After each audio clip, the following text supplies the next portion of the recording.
Went to college on a basketball scholarship. So I was an athlete back in college, played Division I basketball, and ended up having a job right out of college. Graduated, got a job selling steel as a steel service rep, they called it. And I would sell truckloads of steel to big manufacturing organizations. And my office was right next to this guy that would commute to work in a helicopter.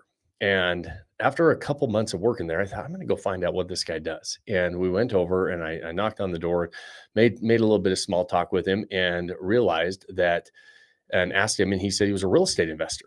And I thought, man, that's at this time I was making $31,000 a year selling truckloads of steel, and I was definitely not flying a helicopter to work. And so I started thinking, I started picking his brain a little bit. He wrote a couple books. I read a couple of his books, spent a bunch of time in Barnes and Noble, and followed what he said. And within a couple months, I had bought and sold a contract and made $19,000 by locking a property up and then selling the contract to him. And I thought, man, this was a heck of a lot easier than working a 3 or 2/3 of the year to make that same $19,000. So at that point, I decided to get into real estate in real estate investing in my early 20s, and did a lot of fix and flip type of projects, did a lot of development deals over the years.